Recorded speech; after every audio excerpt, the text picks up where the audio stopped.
will give the nations as your inheritance, the ends of the earth as your possession.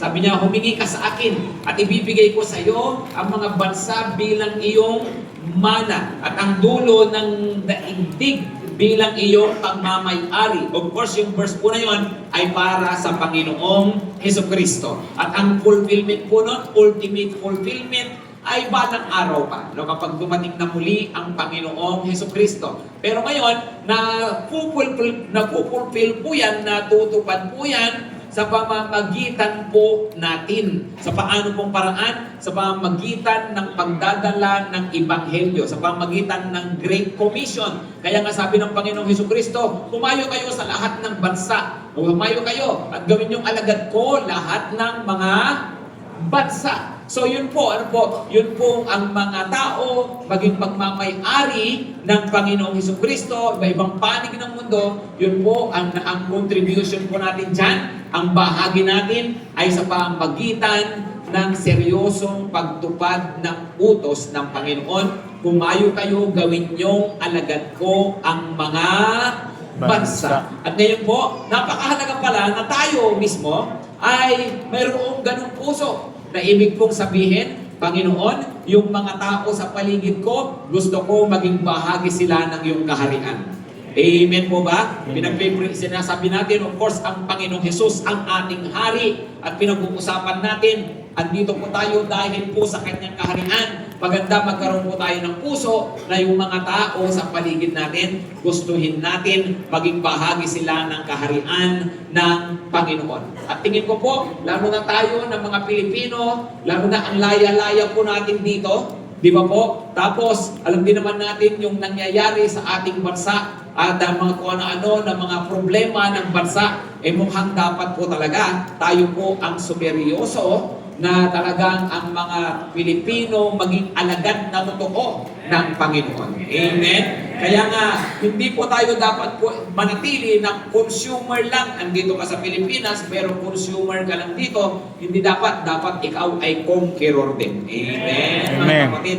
Kasi kung consumer ka, Pilipino ka, okay, nakikihinga ka lang ng hangin dito, nagkikikain ka lang ng bigas dito, no? Nakikisama ka lang din sa mga taga-reklamo, no? Consumer ka lang Dapat po tayo ay mga conquerors. Amen. Sinong gustong magamit pa ng Panginoon doon sa kanilang lugar? Kapag naniniwala ba kayo yung mga tao dyan, tinatawag sila ng Panginoon upang maging totoong mga alagad niya? Naniniwala ba kayo na ang Pilipinas ay mas mapapabuti pa pag ang mga Pilipino maging mga seryosong mga Kristiyano? Naniniwala ba kayo doon? So ito po ay tungkol sa kaharian ng Panginoon. At gusto kong magkaroon po tayo ng vision. Lord, andito ako sa bansang ito Hindi mo pwedeng nakikibigas lang ako rito.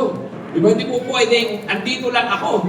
No, tapos wala akong nagagawa. Hindi po. Dapat maging katuparan tayo nang ang mga tao po ay mapasa Panginoong Hesukristo. Amen? Tingnan niyo ang 1 Kings. 1 Kings chapter 3, verse 7 hanggang 9. Basahin nga po natin ito. No? Ito po ay tungkol kay Solomon. Si Solomon ay literal, actually, na nagmana ng isang bansa. Minana niya ang Israel. Nang literal, kasi nga tatay niya ay hari. Pero gusto ko po tingnan natin ang mga prinsipyong matututunan natin sa kanya. Sabayan niyo po ako magbasa. Sabi po dito, and now, O Lord my God, you have made your servant king in place of David my father. Although I am but a little child, I do not know how to go out or come in. And your servant is in the midst of your people whom you have chosen, a great people, too many to be numbered or counted for multitude. Sabi niya, Panginoon, andito ako, nilagay niyo ako para maghari ng bansang ito.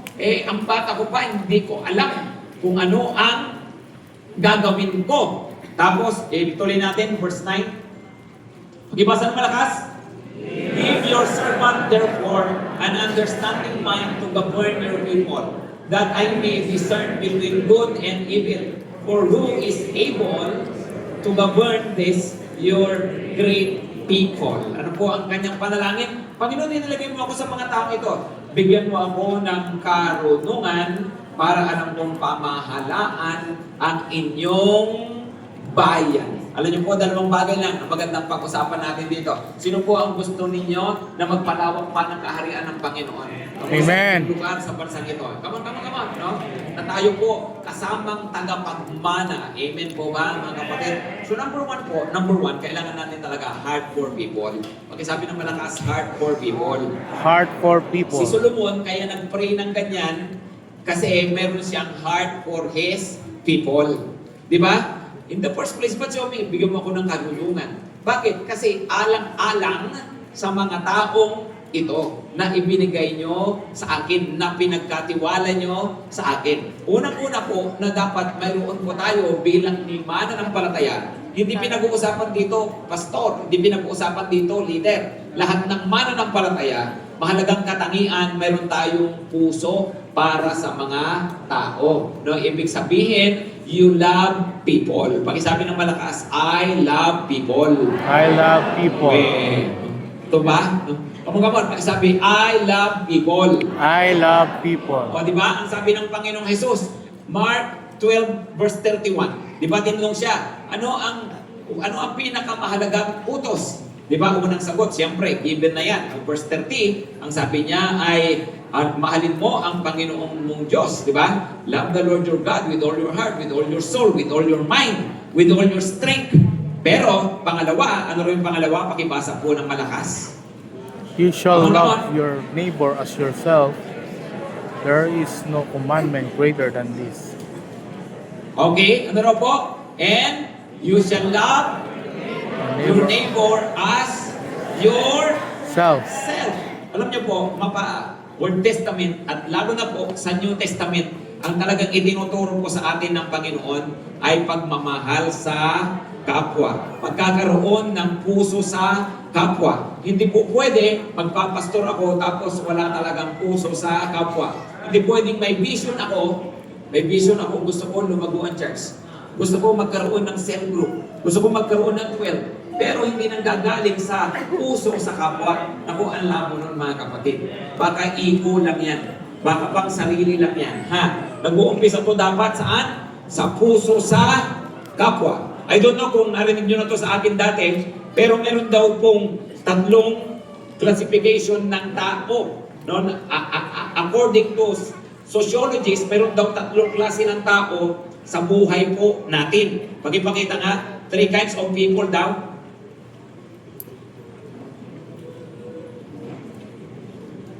Pagibasa nga po. People. Una na category ay mayroong people. Pangalawa, Machine people. machine people. Mayroong landscape people. Yung iba siguro narinig ninyo ito sa akin, pero gusto ko lang ipaliwanag to ulit para sa lahat, no? Kasi mahalagang maintindihan natin ito. Kung pinag-uusapan natin ang pagmamahal sa kapwa, puso sa kapwa, dapat naiintindihan natin kung ano nga ba yung pagtingin natin sa kanila.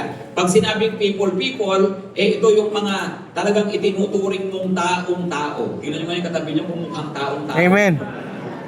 Pag sinabing people, ito yung taong mahal mo, nire-respeto mo, ayan.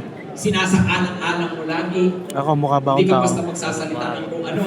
Diba? Isasaalang-alang mo siya. Okay, kasi nga, people. Pag machine people, ano naman yung machine people? Ito yung mga tao na hindi mo loves, pero kailangan mo sila sa buhay mo. Kaya nga, machine, right? O ano naman yung landscape? Ito yung mga taong hindi mo loves, hindi mo rin kailangan. They just happen to be there, part of the view. Kaya nga, landscape, bahagi lang talaga ng tanawin. No? So ang tawag dyan, mga landscape people. Bahagi ng tanawin, I don't know kung anong tanawin yun, magandang tanawin ba o pangit na tanawin, basta landscape. Bahagi ng iyong mga nakikita, nakakasalamuha, pero wala ka namang pakialam sa kanila, wala rin silang kinalaman sa buhay mo madalas. Okay? So yun po ang nangyayari. So ngayon, pag sinabing, meron pa ng tatlong kategory. Ano ang gusto ng Diyos? Pag sinabing mahalin mo ang iyong kapwa, gaya ng pagmamahal mo sa iyong sarili, ano dapat? Kamo na dapat? Siyempre, ituring mo sila na people. Yun ang tama. Amen? Amen? At sa totoo lang po, tayo naman po ay likas naman sa atin yan. Sa mga tao na malalapit sa atin. Naniniwala ba kayo doon? Come on, naniniwala ba kayo? Di ba? Halimbawa, nung ikaw, bata pa, siyempre yung mga parents mo, ano yung mga parents mo para sa'yo? Ano sila? Siyempre, people. Di ba? Tama? Nung ikaw ay medyo nagdalaga na, nagbinata. Ano sila? Lalo na nung estudyante ka. Di ba? Yung naging machine, kuhanan ng baon. Pagkatapos, nung ikaw may sarili ng buhay, may sarili ka ng pamilya, ano na? Di ba? Yung ibang magulang, kawawa, naging landscape na lang. Di ba? Sa totoo lang, nangyayari po yun. Di ba, mga kapatid? Hello?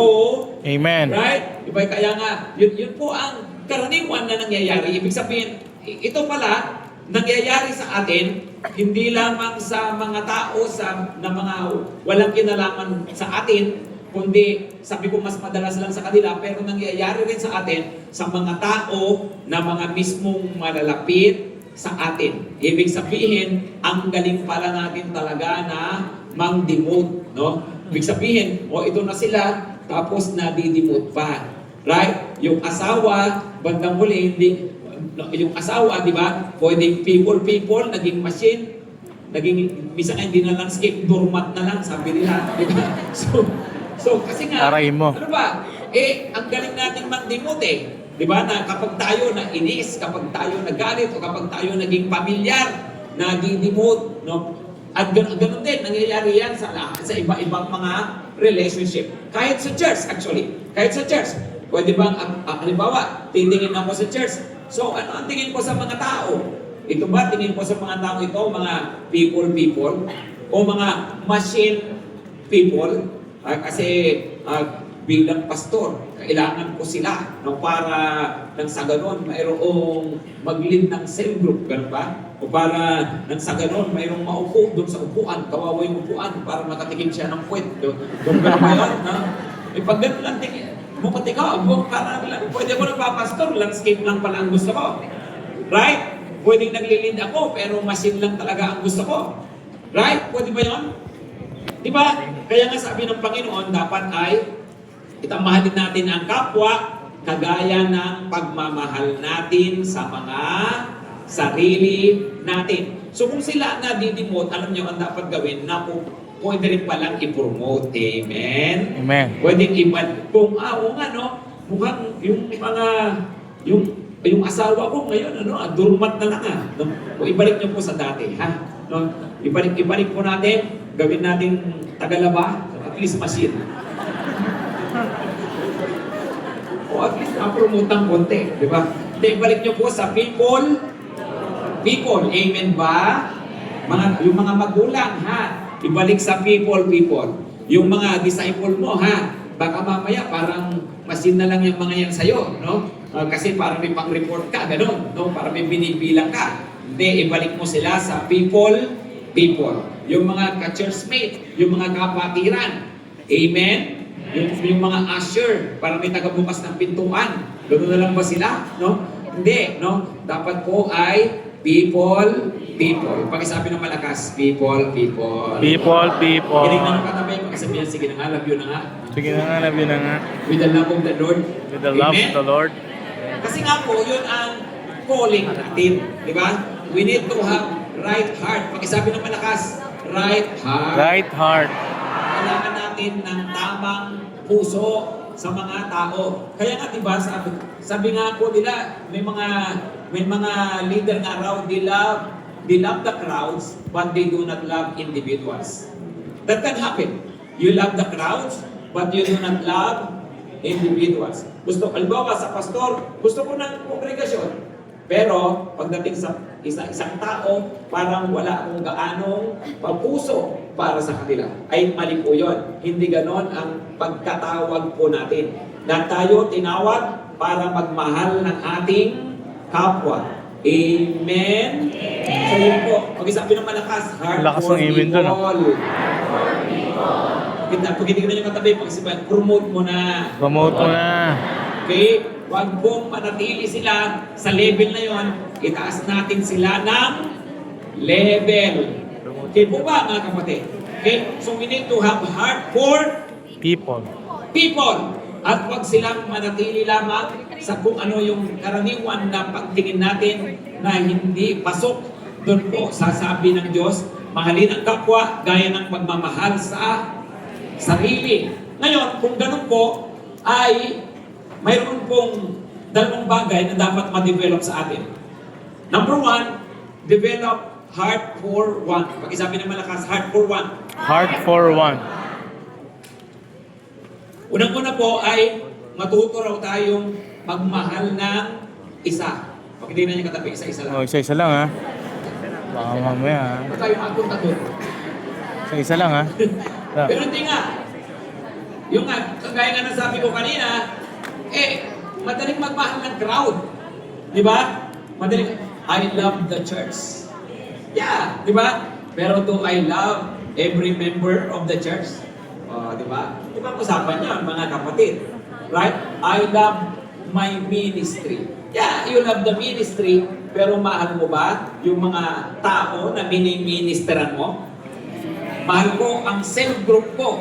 Yeah, mahal mo yung cell group, pero paano yung bawat isa na bumubuo ng grupo na yan? Pinapahalagan mo rin ba sila? Kagaya ng pagpapahalaga mo sa sarili mo. Kasi pag sinabing love your neighbor as you love yourself, yung nga itinuturing mo sila na pareho mo, kapantay mo. Amen? Ibig sabihin, ay kung sila, pag ako may problema, ganito yung nararamdaman ko. O siyempre, pag sila, ganun din. Pag sila, mayroong ako may pinagdadaanan, ganito pala kahirap. Umisa, ito sila, siguro pag may pinagdadaanan, ganun din. Kaya alam nyo, minsan, may mga pinagdadaanan tayo, pinapahintulot talaga ng Diyos. Para na sa ganun, mas maintindihan natin yung ibang tao. Alam nyo bakit pag kaming mga pastor, ang dami namin pinagdadaanan ng mga struggles. Kala nyo kayo lang, hindi po, marami rin kaming mga struggles. Ang mga pastor, nag-i-struggle din sa kanilang mga pamilya. Bakit? Yan po ninyo isang dahilan para na sa ganoon, mas matutunan namin na mahalin at intindihin yung mga tao. Ganun pala yun. Kasi gusto ng Panginoon na pahalagahan talaga natin yung ating kapwa. Kaya nga unang-una, heart for one. Pag-isabi ng malakas, heart for Heart one. for one. Mahal ng isa. No, yung mahalin mo yung pa-isa-isa. Diba? Yung mga andyan na mga individuals.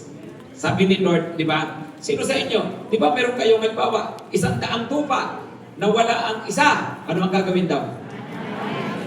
Di ba? Hahanapin yung isa. Anong gagawin sa 99? Iiwan. Siyempre, iiwan sa safe na lugar. Ha? Tapos, hahanapin yung isa. Tapos, pag nakita niya, siyempre, tuwang-tuwa siya. Diba? Mga pre, nakita ko na yung nawawalang tupa. Hindi kayo katayin natin, pulutanin natin. Hindi kakatayin, ha?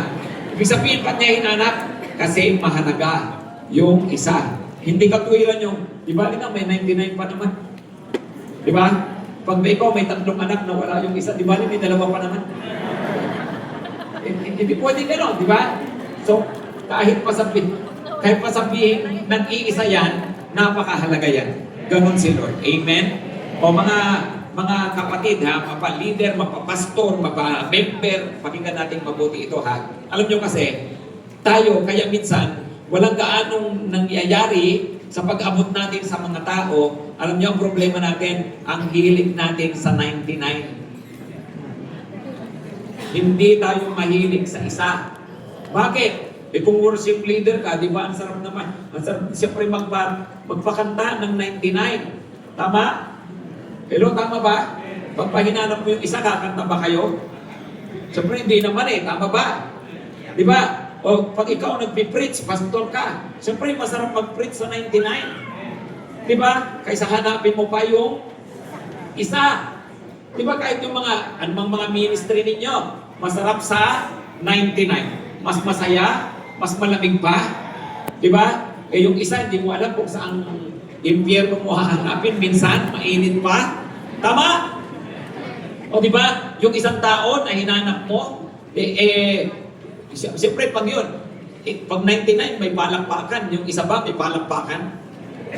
Wala naman eh. Di ba? Hello, tama? Yung 99, na-appreciate pa nila, yung isa. Di ba, minsan, hinahanap mo na nga, siya pa yung nagtatago, di ba? So, ibig sabihin, hindi madali yun, mga kapatid. Pero yun na nga po no? Ang point nga dito ay, sabi ng Panginoon, pahalagahan ang bawat isa. Kasi baka mamaya, magandang i-check natin, gusto ko yung kami, yung grupo namin, pero yung pag nawala yung isa, parang wala akong gaanong pakialam. So, parang okay lang, no? Total, nandito pa naman kami. Parang mirami pa naman kami. Hindi mo pwede ganon, ha? Heart for one. Pag-isabi naman lakas, heart for one. Heart for one. Meron pong isang tao na, ito nga po yung experience ko, na nakuwento ko rin po ito dati na lang po sa inyo, pero meron po kasi ipapakitang picture po mamaya, no? Ang yun pong taong ito na minsan po ay kinakailangan kong magdesisyon kung ano ang pipiliin ko, no? Mag-i-speak sa cell group, maglilid ng cell group, o mag-i-speak sa mga 800 na katao o 1,000 na katao. So may cell group ako ng gabi, tapos noon pong hapon na yon, tumawag sa akin yung kaibigan ko, tapos sabi, bro, pwede ka pang mag-speak mamaya, wala si ganito no? yung speaker no, hindi available. So, at yung gawain na yon, mga 1,000 ang aatin. Kung tutuusin, mamaya may cell group ako, mga ilan lang yun, wala pang 10, pero mamaya din, ini-invite ako mag-speak sa 1,000 tao. O parang naman mas masarap piliin doon sa tingin nyo? Parang hindi, yun totoo, anong mas masarap? O di ba? No? Siyempre, mas masarap yung 1,000, no? Pero, alam nyo, nangusap talaga sa akin si Lord, sabi niya, unahin mo ang cell group mo. No? kaya nag-reply ako, sabi ko, sorry bro, may cell group ako eh. Kasi inuuna ko nga yung cell group ko, nung gabing iyon. Tapos po ninyo, nung gabing yun, mayroong ang dumating na isang tao na talagang broken, talagang nagkalukulo ng buhay, suicidal, baon sa utang dahil sa casino, tapos gusto nang magbaril sa sarili, mabuti na lang na itago ng asawa daw yung baril, di ba? So, medyo talaga down na down po siya, at lulong na lulong sa sugal, umatin po sa cell group nung gabing yun. First time niyang umatin sa cell group. Pinag-pray ko po yung tungkol sa sugal, no? Pinag-pray ko na palayain siya ng Panginoon doon. At pagkatapos po noon, dinatapos yung cell group, parang wala lang. Alam niyo, sumunod na pagkikita namin, ilang araw lang, sabi niya, Pastor, nawala po yung lasa, sabi yung ginamit niyang salita, nawala po yung panlasa ko sa sugal, no? Tapos alam po ninyo, yun po nagpatuloy na po siya sa Panginoon at hanggang nga po sa yun po na unti-unti nakabangon po siya, nagnegosyo po uli hanggang sa makabayad ng kanyang mga utang at yun po pinagpala po siya ng Panginoon, pero hindi lamang po yun, alam niyo po, dahil sa pinahalagahan ko yung maliit na meeting na yun, tapos pinag-pray po yung isang tao ito. Alam niyo ba yung isang tao ito, ay grabe po, daan na po yung mga nadadalang tao sa Panginoon. Ipakita na yung picture niya. Yan po, no? So silang mag-asawa, no? Kilala siya sa social media na si Ninong. No? So ito siya. Tapos po, ayan, yun po sa isang barangay, 3 taon na po namin ginagawa, 3 o 4 na taon na yata namin ginagawa. Nagsisimbang gabi sa kalye po kami. Ng sobrang pera. So yun po yung ginagawa po namin. So yung mga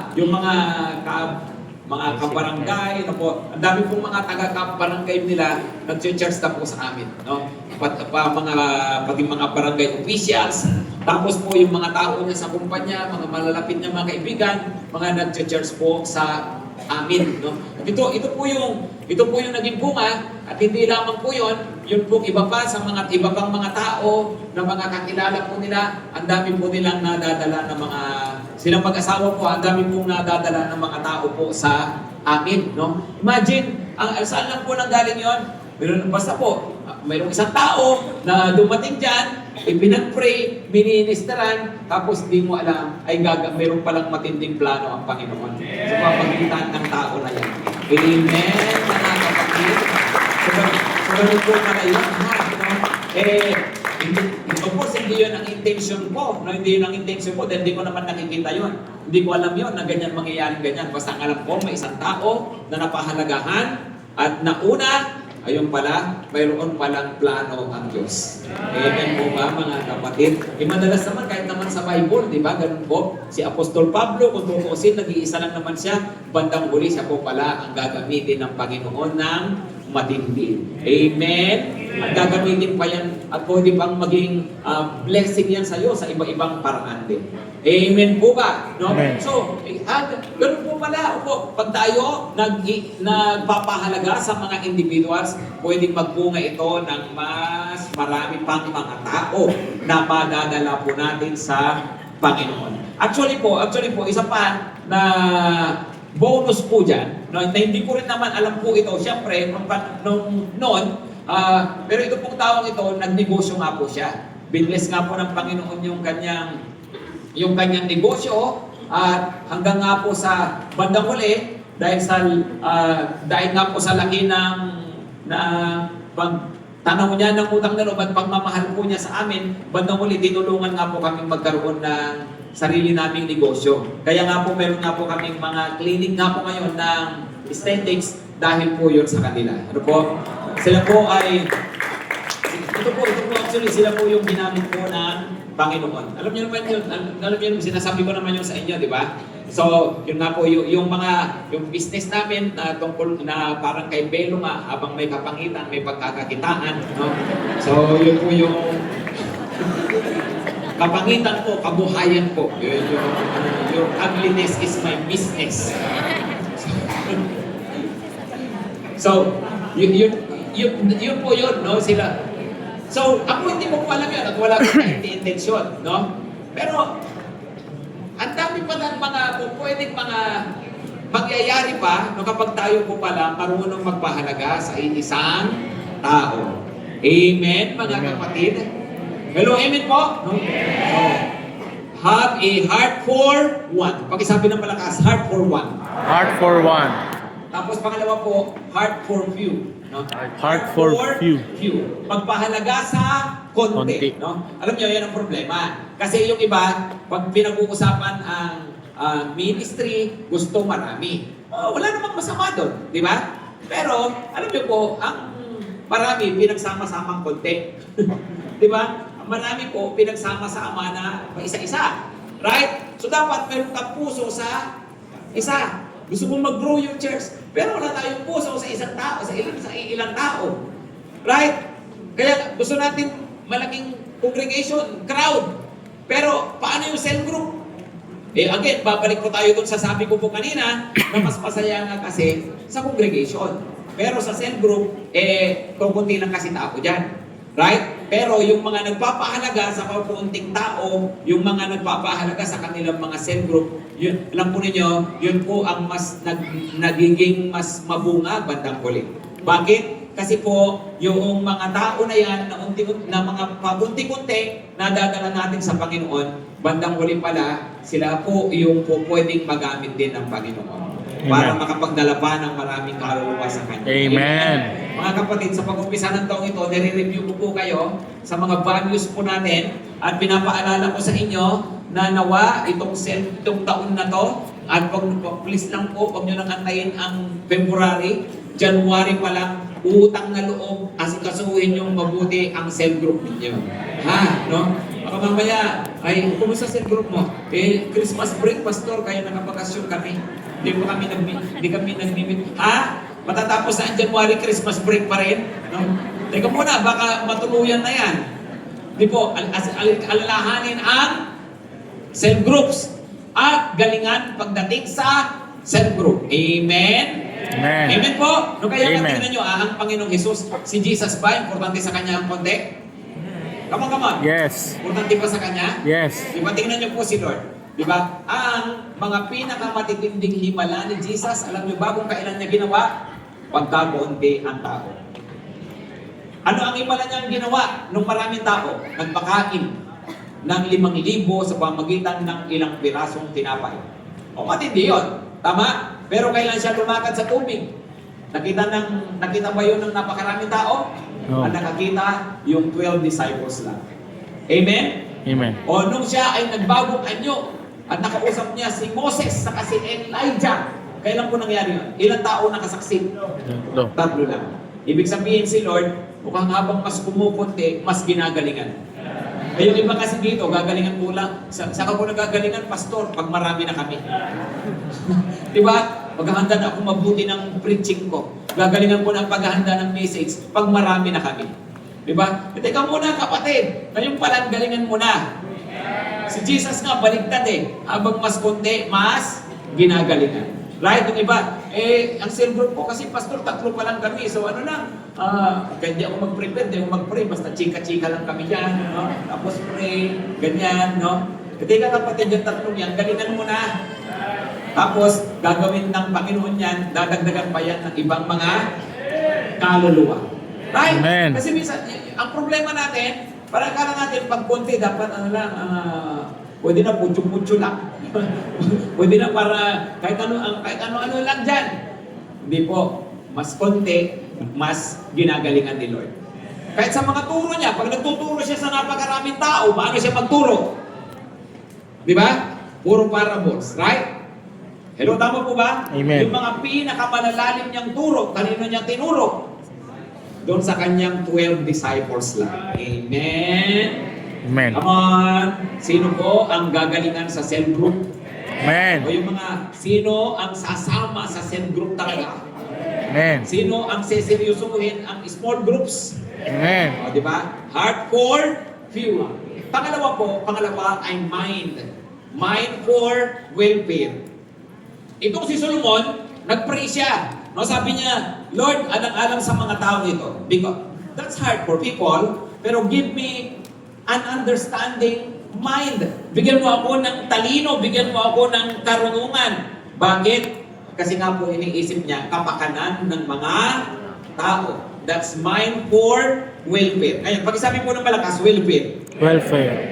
Pag sinabing welfare, siyempre dapat holistic tayo. Di ba? Ibig sabihin, concern tayo sa iba-ibang areas ng buhay ng mga tao. No? Talagang dapat ay hindi yan yung wala tayong pakialam sa area sa kanilang relationship, wala tayong pakialam sa kanilang kalusugan.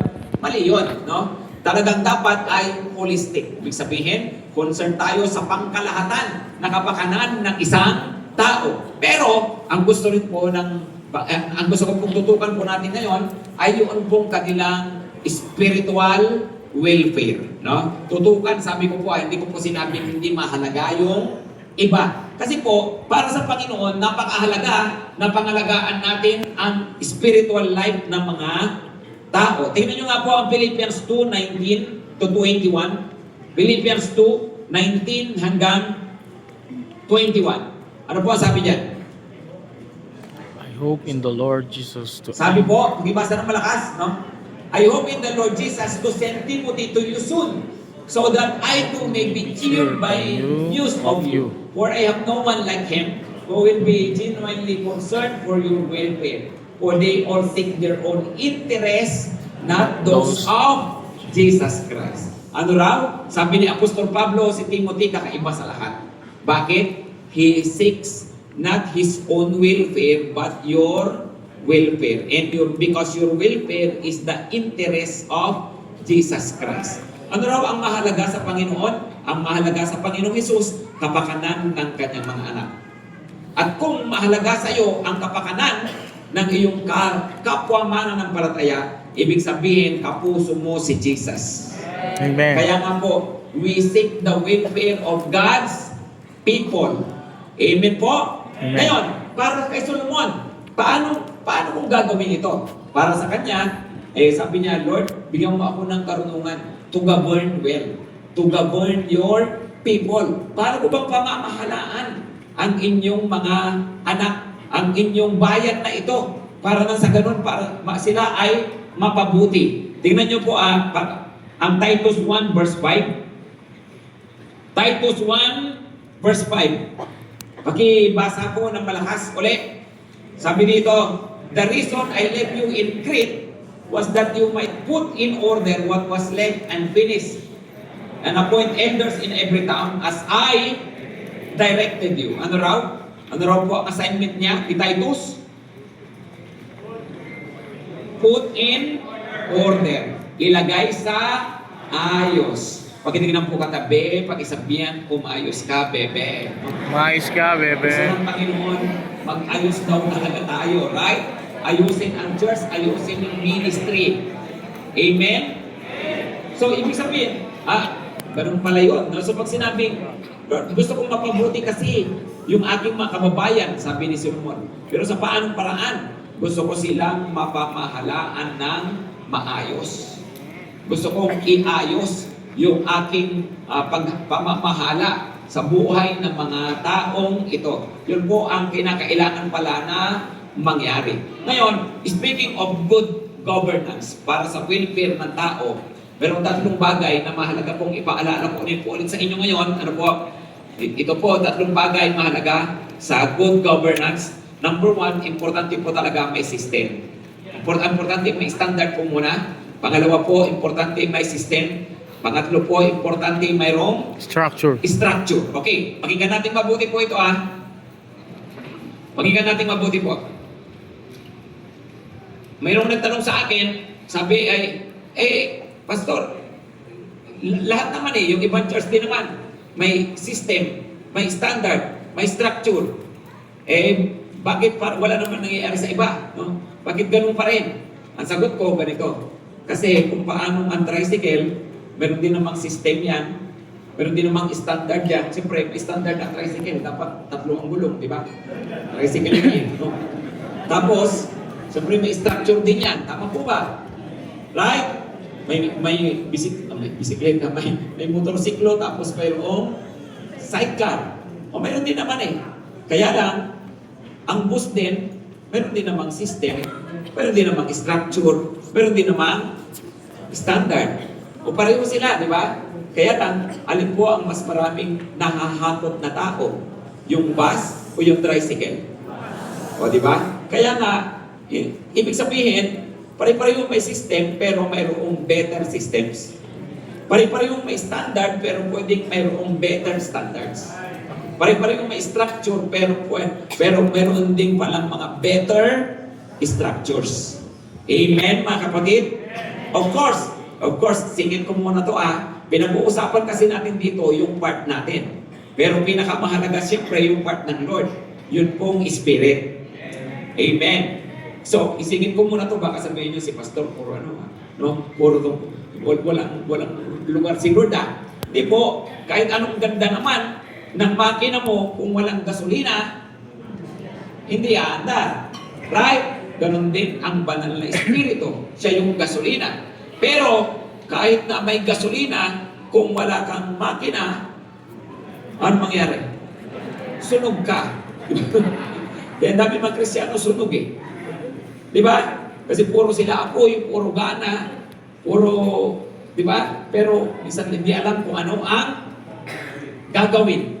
Of course, ito po ay ang banal na Espiritu tumutulong po sa atin. Amen? Pati sa pagbibigay po sa atin ng mga system. Okay, so ito po standard. Ano ba ang standard? Ang standard natin primarily is of course based on the Word of God. Mag-isabi naman lakas, Word of God. Word of God. Ang standard po natin, ito lang po, The Bible is our standard for life and doctrine. Huwag naman tayong mawawala dyan. The Bible is our standard for life and doctrine. Hindi tayo pwedeng mawala. Paano ako dapat mabuhay? Ang standard ko, Word of God. Paano dapat kong paniwalaan? Standard ko, Word of God. Yung apologetics na sinasabi ni Pastor Ray kanina, of course, it's about the Word of God. Ano ba talaga ang turo ng salita ng Diyos? Maliwanag yun, mga kapatid? Standard. Pakisabi naman lakas, standard. Standard. Pangalawa po, system. Pakisabi po, system. System. Naniniwala ba kayo? Importante meron tayong system. O, di ba? Yun nga po ulit, Ang sistema ay talagang pamamaraan. Ganito po, no? Alam nyo, pag wala kang system, mabubuhay ka ayon sa damdamin. Kahit sa pag-church, kahit sa paglilingkod sa Panginoon, kahit sa pagtatrabaho, kahit sa pag-aaral. Kung wala kang standard, wala kang sistema, alam mo, mabubuhay ka lang ayon sa sitwasyon mo at ayon sa emosyon mo. Tama ba? Pero tingnan nyo mabuti bakit ang mga, halimbawa, yung mga nagnenegosyo ng sardinas, no? Bakit laging may sardinas? Bakit di nauubusan ng supply? Ano ba brand yun? Ligo, di ba? O bakit laging may ligo? Bakit? Ang kumpanya ng ligo, magpo-produce yan ng sabon. Magpo-produce yan ng sardinas kahit wala sa mood yung empleyado. Tama? Tama? Ang kumpanya ng ligo, magpo-produce yan ng sardinas kahit mayroong malungkot na manggagawa. Right? Kahit mayroong galit na boss. Tama? Kahit mayroong discouraged na manager. Right? Magpo-produce yan. Tuloy-tuloy yan. Alam niyo po kung bakit? May sistema. Alam niyo sa mga churches, bakit ganun? Bakit parang wala nangyayari sa ibang church? Bakit mayroong gaganahan na umpisahan? Tapos, hindi na naman matutuloy. Bakit parang hindi namumunga? Alam niyo po, ang problema minsan, wala ang sistema. Nabubuhay lang tayo sa gana-gana. Di ba? So kapag naasar ka, wala na naman. Di ba? Pag na-inlove yung isang cell leader, wala na naman. Pero pag mayroong sistema na nasusunod, kahit ano ang nararamdaman ng mga tao dyan, kahit ano ang sitwasyon, mayroon kasing tumatakbo. Amen? Amen. Kaya importante ang system. Magkasabi ulit ng malakas, system! System. Sabi nung iba ay, ano yung system na yan? Sabi, ang katwiran ay, God is a person. God is not a system. Alam niyo sagot ko dyan? No? Yes, God is a person. He is not a system, but He is a person with system. Ang Diyos ay persona na mayroong sistema. Naniniwala ba kayo doon? Ikaw nga nilikha ka ng Diyos, may sistema. Tama? Tama po ba? Ang katawan natin punong-puno ng sistema. Meron tayong nervous system. Meron tayong respiratory system. Meron tayong digestive system. Paano yung digestive system?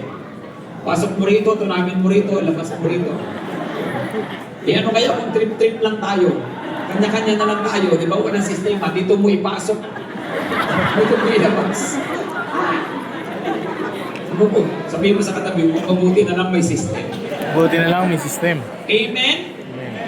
Di ba? O kahit yung, di ba, yung kalikasan, may sistema. May water cycle, di ba? Ano yung water cycle? Di ba sistema yon?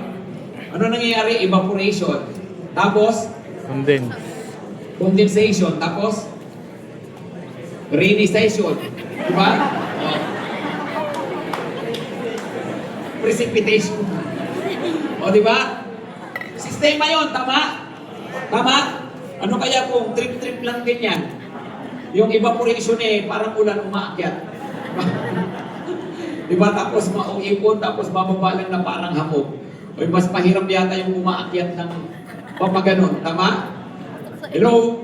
Mga kapatid, diba? Ang point ko ay ang Diyos ay Diyos ng sistema. Importante, meron tayong mga system.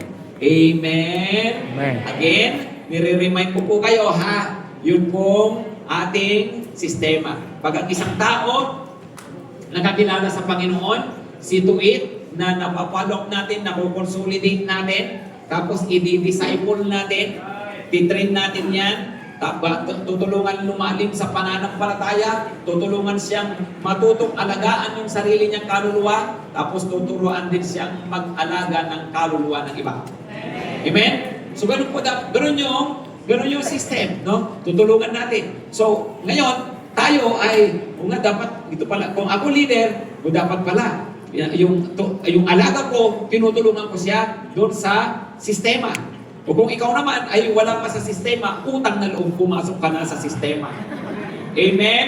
Amen. Mga kapatid, o nga, tagal ko na sa church ha, pero pa-attend lang ako mukhang dapat yata, pasok na rin ako sa training. Para nang sa ganun, magamit na rin ako din, Lord. Amen, mga kapatid, no? Uy, huwag nyo naman ang palagpasin ng 2026, ha? Baka mamaya, lumagpas pa ito. So, pag-isabi po, system. Oras na po, last, structure. Pakilakasan, structure. Structure. Meron ako ipapakita ulit ng mga pictures po sa inyo. No, ito po yung structure, ha? Okay, ito yung aking primary leaders. Yung unang picture kanina, kasi po ang ginagawa ko, maliban sa may alaga akong mga leaders, nag-aalaga din ako ng iba pa na mga bagong mananampalataya, mga hindi pa leaders. Ganoon din ang misis ko. No? So, ngayon, ito yung talagang mga leaders ko, primary leaders. Ayan. Tapos ito yung primary leaders ni Mami Wayne. No? So, yan po yung mga primary leaders. Ngayon, next pictures. Okay, balik muna tayo doon sa unang picture. Balik muna. Tandaan nyo itong babaeng ito. Ito. Ayan. Yun nakaganon. Pangalan niya si Tanya. No? Tingnan nyo siya, next picture. Next. Ito siya ulit si Tanya. Okay? Yan naman, mga alaga ni Tanya. Mga alaga niya yan. Okay? Hindi naman lagi sumasama si Mami Wayne dyan. Sumama lang siya, kaya andyan din siya sa picture. No? So, andyan si Tanya. Hindi, si Tanya, yun, asawa ko yun. Tapos, tingnan nyo itong nasa likod ni Mami Wayne. Nasa likod ni Mami Wayne. Pangalan niya si Susie. No? Susie. No? Sa English. Galing nyo. Ito naman si... O diba pareho sila nakaganyan? Kasi disciple eh. No? Ito naman si Susie. At ito naman yung mga alaga ni Susie. Okay? Okay mga kapatid, no? So you see, yun po yung sinasabi natin na structure. Si Mami Wayne, alaga niya si Tanya, alaga niya si Susie, may mga alaga rin. Yung mga alaga niya, mga kababaihan na iyon. At ano ang goal din nitong mga alaga ni Susie? Balang araw, mag-aalaga din sila. Okay, maliwanag mga kapatid. Ibig sabihin, alagaan pa na to. Hindi po pwedeng leader ka, wala kang leader. Okay? Hindi pwede. At dapat kung nag-aalaga ka, inaalagaan ka rin. Maliwanag?